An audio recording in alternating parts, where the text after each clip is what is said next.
cette deuxième place pour la classe Gold, ça tombe dans l'escarcelle de la Porsche Boutsen VDS, cette numéro 10 pilotée par Gilles Magnus. Un coup très dur là pour le CSA Racing. Peu de temps de l'arrivée comme ça, avoir fait une belle course en plus. Et coup dur pour McLaren aussi avec la pénalité de la numéro 5, plus l'incident de la numéro 5. McLaren qui pourrait ici vraiment perdre beaucoup dans les deux classes, à la fois en Silver Cup et dans la catégorie Gold en ce qui concerne donc cette numéro 111. On rappelle, si vous arrivez seulement maintenant par hasard que vous n'avez pas suivi toute la course, on a donc 69 GT3, on avait 69 GT3 au départ, toutes des voitures qui peuvent gagner en termes de performance, mais on a différents classements selon la composition des équipages et la catégorisation des pilotes. Donc si vous avez des pilotes professionnels et amateurs dans la voiture de Pro et de AM, vous avez du Pro AM. La Silver Cup, ce sont tous des pilotes semi-professionnels ou de jeunes professionnels. En bronze, on a un mélange avec des pros, des amateurs et de semi-pros. Et puis en gold, on a des presque professionnels, si l'on peut dire ça comme ça, les pilotes gold, et un semi-professionnel, un pilote classé silver, ce qui permet d'avoir donc différentes classes, différentes courses dans la course. Alors, on voit ici Ignacio Montenegro et David Perel. Manifestement, David Perel va plus vite sur la Ferrari numéro 45 par rapport au pilote argentin. On avait été très en verve avec cette Ferrari du Rinaldi Racing hier en début de course. On se souvient, la Ferrari Rinaldi Racing qui pointait dans le top 15 avec notamment David Perel sur cette numéro 45 partagée avec Raphaël Duran, Dylan Medler et Alessandro Balzan. Alors voilà, David Perel, Dave Coach, pour ceux qui aiment le sim racing, on le connaît très bien dans le monde du sim racing où il a développé un véritable business là-dedans. 7 secondes 4 d'écart entre la BMW et la Ferrari. Et là, il y a la pression pour Ignacio Montenegro, l'Argentin qui n'a que 21 ans. C'est sa première participation au contrat 24 heures de Spa et on a une pénalité. C'est ça? Non, pardon. Pas tout. Tu dis 15 secondes, je me dis c'est une pénalité. 15 secondes derrière, on a la Ferrari du team AF Corse, la numéro 52. Donc on a en 22 secondes les 3 premiers. Les 3 premiers en catégorie Silver. Donc là aussi, finalement, lui a un petit peu chuté à la 4e place devant la Ford Mustang du team HRT. On doit essayer de pousser. Alors on a la BMW de Kelvin Vanderlinde, la numéro 32 qui est derrière David Perel. Oh là, est-ce qu'il laisse simplement passer? Oui, il a laissé passer Ignacio Montenegro. Il a laissé passer la voiture d'Hugo de Wilde. Alors c'est indiqué Team Tramnitz sur nos écrans, mais on l'a dit, il y a un problème de transpondeur, donc c'est bien le Belge Hugo de Wilde qui est chargé de terminer la course sur cette BMW du Rover Racing. C'est la première voiture qui n'est pas engagée en pro, puisqu'elle est en tête de la classe Gold et elle est en 11e position du classement général. Un retard d'un peu plus d'un tour par rapport aux leaders actuels qui sont Bastian Bust, Thomas Prenning et Ricardo Feller sur la Porsche Lion Speed GP. Ben Green est toujours en tête de la classe Pro Am sur la Corvette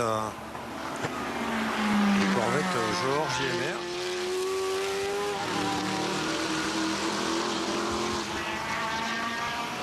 Voilà l'image. Cette voiture où on va mettre les pilotes pro donc au volant pour la fin de course. Ben Green et Jordan Love qui sont les équipiers donc du prince Jeffrey Abrahim et du prince Abou Bakar Ibrahim qui représente Johor. Johor, c'est donc un état de Malaisie, on est bien d'accord Laurent? Oui, exactement. Qui est déjà allé là-bas. Ouais, avec un peu plus d'humidité. Beaucoup de chaleur mais plus d'humidité encore qu'ici. C'est pour ça qu'eux par contre ont un avantage avec la chaleur parce que c'est un organisme qui est quand même habitué aux fortes températures, même avec un peu plus d'humidité, puisque cette famille princière roule en GT World Challenge Asia notamment.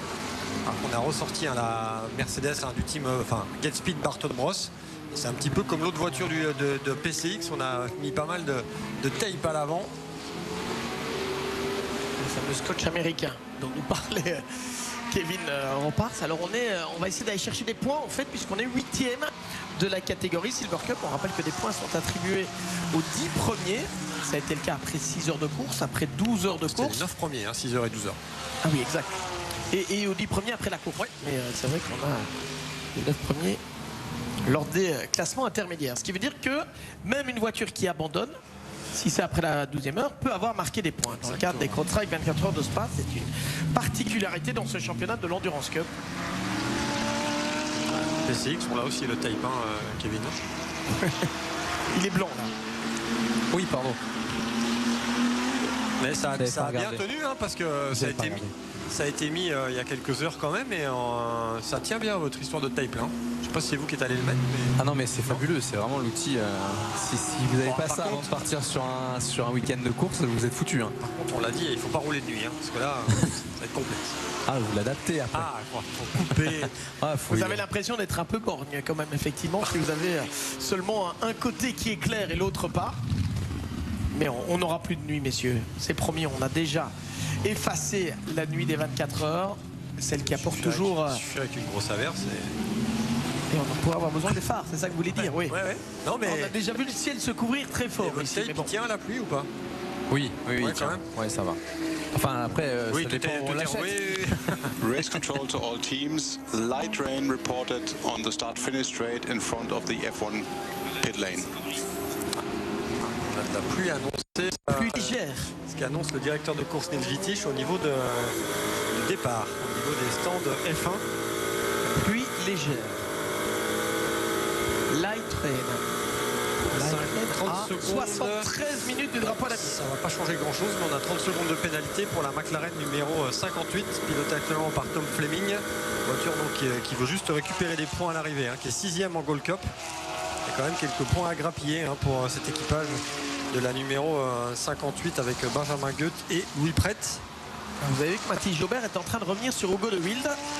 Alors symboliquement, ils ne sont pas dans la même classe, mais c'est la première position hors de la classe pro qui est en jeu, la 11e place. Alors, en train de revenir, non pas vraiment, mais en tout cas ils sont roue dans roue. On était en caméra embarquée, ils ont tourné à 1/10 près. C'est Hugo de Wilde qui a tourné en 2:20.159, Mathis Jobert en 2:20.200.